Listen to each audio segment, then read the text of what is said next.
wakora ishano n'ibyo wakoze yambaye ibara ku mutego nawe ubwo muvugana cyane no mu nda nta ngorane niyo mpamvu mpangayikishijwe nawe kuko je ndi mama wiwe reka wari nanjye ndi umugabo wawe niba ndi se wiwe urabyumva neza reka kusema muri urugo urabyumva neza ubaye washa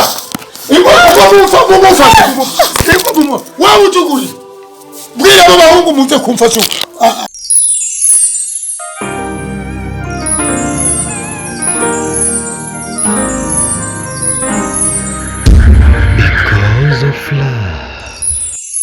Imana ishimwe n'ukuri kw'Imana ngiriye neza Mungu ko nawibarutse neza atangorane Imana ihabwa icubahiro n'ukuri urabona nawe ubyaye umwana ntabara uko se yagiye ni foto ya se kabisa umwana ni foto ya se ntiworaba none aba yari umuhungu akuze wahava bimbiye ngo ni se batabonye neza karibu ni foto ya se ntiworaba umwana ni mwiza gute barasa cyane basi kumbabara mama ukuntu yari ngwe arindiranye umwana we igishika ibyo ni iby'Imana yashatse reka bibuko nyine Imana yabishatse uzorera Imana yaguhaye Imana niyamugukuriza azoba ari amahoro unapaswa usikie uchungu unapaswa usikie uchungu mimi mwenyewe namuona lakini nikikumbuka kama ameniacha basi mtoto biramhuza marira jiuliza ngeenda hauna tamimba wangemuwa hauna tamimba urabona ingora tufise umutima ariko ubu turabye umwana Imana niyamudukuriza azoduhoza marira nta ngorane reka twakira icyo Imana yashatse ubu ni ubugombe bw'Imana ubu ni ubugombe bw'Imana kabisa mama chéri kabadi tu nakonikeje mama nacu mama chéri aha nzo kwihekera ariko ngira mbe wamwisende papa wiwe ubakiri mu nda bazitwa Zamda kweli Zamda ngo witwa Zamda nilipenda ile jina nilikuwa naliimba naongea naye tumboni Rahira nene yari yakubwiye iryo zina rya Zamda karijyana mbona bari nyakuru wiwe mama wanje yitwa Zamda nawe mama wanje yakunda Bashiri gute yamukunda yaramukunda mwe bidasanzwe nicyo tubona nawe yimviye kumwita izina giwe birababaje kuba umwana avutse se yarapfuye n'ukuri birababaje cyane kuko uyu mwana yakunzwe urukundo Bashiri yakunda inakuru nibwo yakunze uyu mwana wiwe yatangiye kumukunda kiri mu nda ukuri kw'Imana mwana ewe mwana ariko ntacu mwana izogukuza wewe uzokura uzoba umukobwa mwiza uzogukwesha wewe mwiriwe ndazi tuzokura ibari zokuruhiza zogukwesha bazoma amadolari kabuhungu buza burekera n'ubuhumba amajana hariya niyo nzokwirukana azijya ayazanira ushaka bakuzanira akana nayo reka bazimane nje kumuryamika hanyuma ndababwira bakuzanira akana ko ndabona umengo mana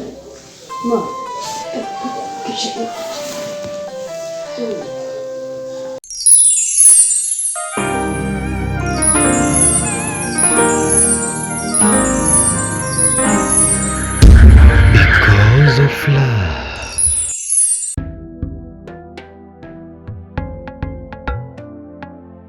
Nabuje. Waribarutse bwa bundi. Ashego. Yo. Niki cyana ciza. Yo. Ash ni wonkwe. Rakoze usubireyo ubyare benshi nanjye uzompe kamwe. Yego. Mukama. Ngo uyuba. Yo. Keza cyane kabisa. Karibu rero kuri isi yacu. Yego. Yashitse nawe yashitse. Sawa rero nanje kuraba. Kandi kuraba dukoko twanje ntabwo banyinjira nabo basuma. Nawe bamaze imisi basaze abasuma. Muri katire kuri basaza basuma. Uzubaye pi usanga ishuka yagiye isume ibikindi biki. No kuraba kwere. Sawa. Nabo twaronsa kaza katuyogoza muri indonzi. Ibyo nyene. Bye. Nagera kubona. Nabona ngakuma. Mana yanje, Imana nziza kwere kubona navya amahoro. Hodiri. Umwana wanje. Yo. Kandaba kana kanje. Kanda mumpeno. Twubahane ntuzaniye maboko yawe yakoze amaraso kunkora ku mwana. Twubahane niba ushaka amahoro muri ino nzu. Sinkeneye. Hewe. Akiri munda n'izina nije nari kubwiye kuzomwita. Harango bijya byanyanya kijya gihe. Usinkore ku mwana wiwe. Sinkeneye. Beretse ariho uri kurafyina. Niba ukeneye induru muno rugo unkoreye ku mwana. Ndagusubiriyemo sinkeneye ko maboko yakoze amaraso amurira ku mwana. Erega wajinyitse gose. Jinyikana cyane ku mwana wiwawe. Warabonye umugore avyara wenyine atafise umugabo wiwe. Iyo ntahaba wari kuvyara. Ndabigusubiriyemo sinkene nta biganiro birebeje nkene nawe uranyumva. Nta biganiro byahena he dukenera je nawe. Ndabivyawe naje ndabivyanje. Kuvyekeye umwana wiwanje murabe gukanyene. Urabyumva? Murabe gukenye sinkene kwemasi ndabira umwana wiwanje. Ntazo have umuvumo wo gukurikira umukora ko n'umwana wiwanje. Nuko rero ushaka tubane nk'akayabu n'imbeba. Kujya ko kayabu n'imbeba. Byarataye iyi nzu. Cyataguye cyane ko tavyo nabo. Twumvikana urageragera kujye wa munsi nkine kusubiramo. Nta majambo menshi nkine kuvugana nawe. Nanje nta muntu uzoza gufukamira ngo nuko ari umugenzi wawe. Ngo ndiko ndasaba igongwe. Umwana ni kwanje nzo musanga mu burira aryamye nzo muraba. Nzo muterura. Nzo mukinisha. Nzo musanga hanze ariko arakina nzo mukinisha. Nanje zoraba ko uguma umuhambiriye. Nawe ndazi ko kumenya. Nguyu. Uyu nagakura. Bibaye ivyo rero. Mwana aze kuvukira mu maboko. Sasa mimi ni Faisal. Ungekuwa unajua asili ya Faisal, haungekuwa unanifanyia hivyo. Takukomesha. Kama ni panya nitakuwa panya. Na huko nagize niba kwemzera nuwo dusi. Kuwa pusi. Yariye kuvuka sana. Kuwa pusi. Agacatora ngeso nkizo ufise wewe. Sire kuba nambaye ibara. Ugeuke pusi sasa. Mimi nigeuke panya tuone kama uko hatari. Ubore mwana. Bona. Sora kumbuza mwana wewe anchichewe.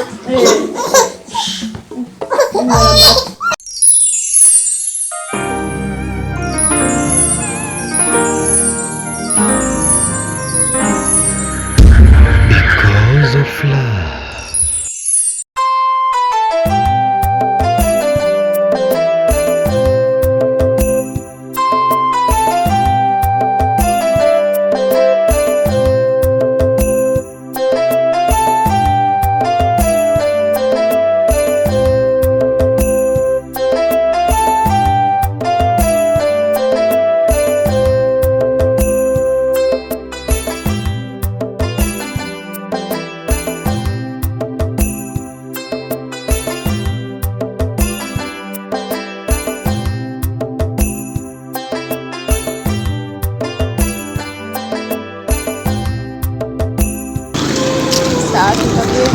Unaweza kuita tena mbaya safi kabisa. Tena boy.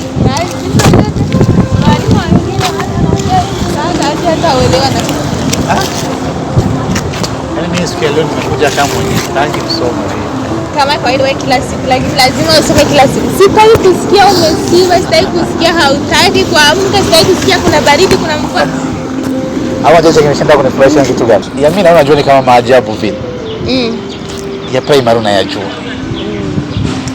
Ya secondary unayajua. Hadi university. Ni Mungu kweli. Ni Mungu. Yaani kile kinaenda unanifuata. Abundo unaifuata tena Basi. nikufuataje?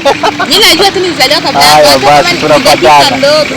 Wewe ndio unanifuata. Yaani mimi najua hata nilizaliwa kabla yako. Wallahi. Labda hata kama ni dakika moja. Ah. Ukasema ana mimi namtaka Zamda ukaja na wewe. Zangu sio hivyo. Afu unajua nini? Unajua kuna wengine mambo ya binadamu wakati tunapuuzia. Ila mimi na wewe sio la kupuuzia. Nafaa tuwe serious. Tulivalia njuga.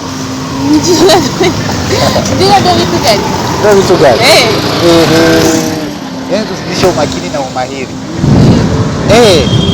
Mungu ni kama pana kitu katetu ambacho tusichokiona.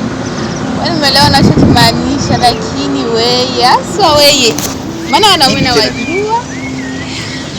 Wewe yani kama unavyoona mimi ni mwanamke kipekee ambaye kwa maisha yako. Sijui nimeona fulani, sijui niko na rafiki mwingine, sijui kuna yani sasa nisikie. Zangu, nikutu rafiki yangu, rafiki wangu, kila kitu wangu. Narudia hiyo tena kwa mara ya hiyo. Wewe ndio mtu wangu, rafiki yangu, best wangu, kila kitu wangu.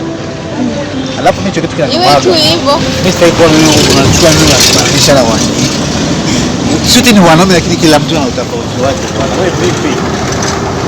Hapo kwa muda tutamaliza mimi naona kusema bado una mashaka.